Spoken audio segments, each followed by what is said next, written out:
just going to create a simple XY axis.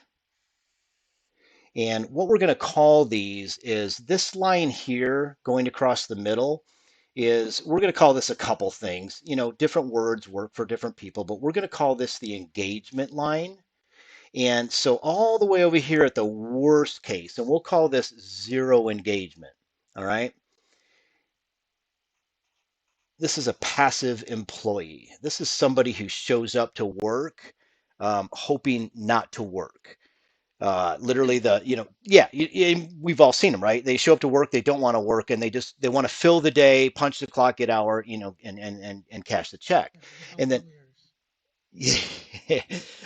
all the way over here, we have the fully committed and the fully engaged, right? And over here, we're going to call these are our passionate employees.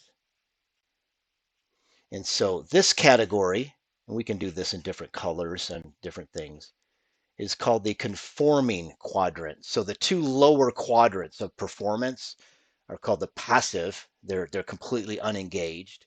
And then all the way over here, the conforming, the super engaged. Now, what would make somebody conforming though? There's something missing, right? So when we think of conformative behavior, the missing ingredient is independent critical thinking.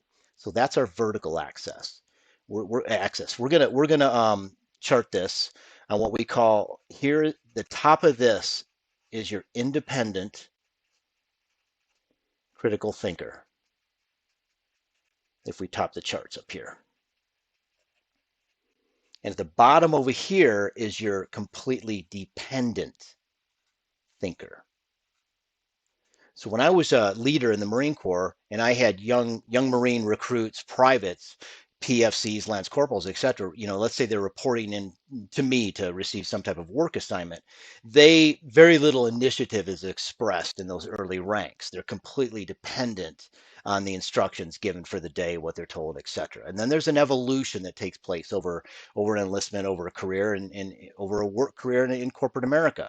And so what happens is independent, critically thinking people rise because they're smart and they can put two and two together and solve problems.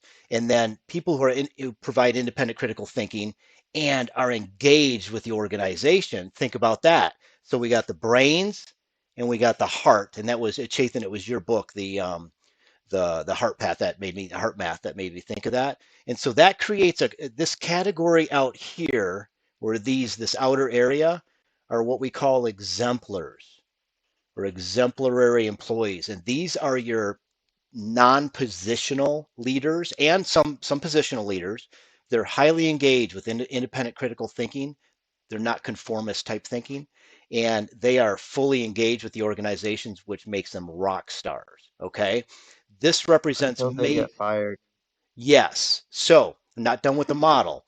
So what happens is this category over here, this empty quadrant, this is the alienated quadrant.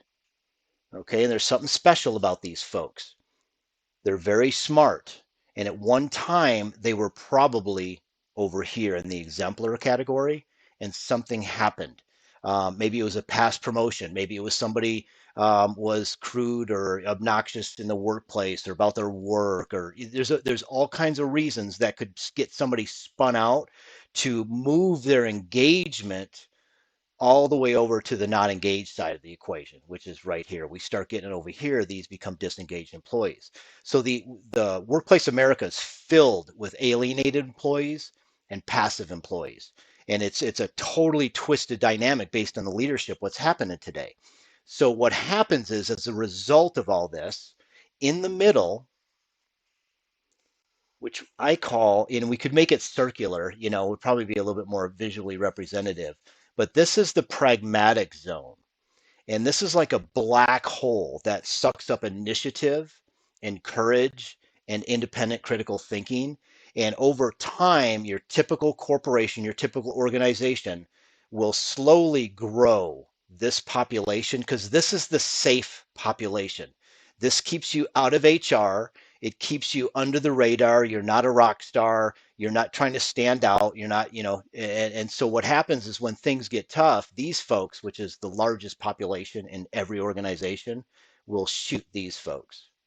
because these folks represent change and improvement and extra discretionary effort.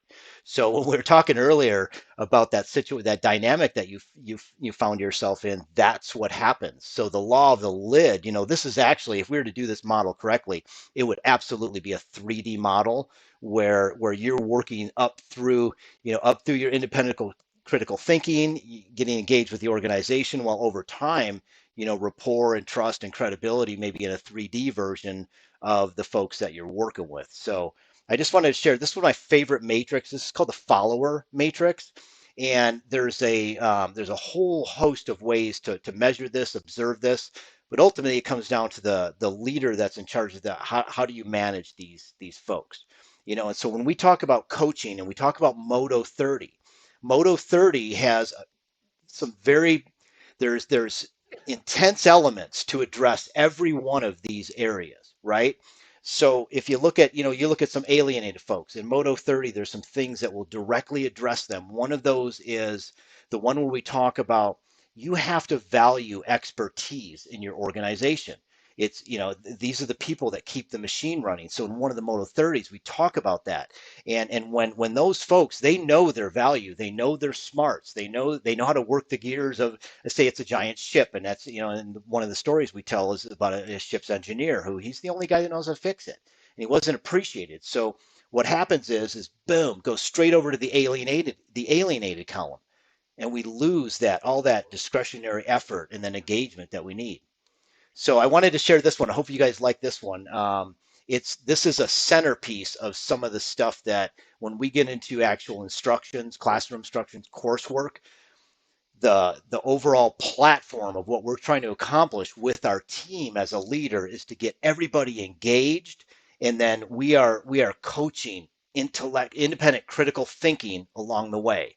And it's the number one failure of most leaders is they just want to direct and give orders, and all that ever does is just expand this population instead of taking the time to actually coach them and challenge them to grow their independent critical thinking and how it's aligned with the organization. Great stuff starts to happen.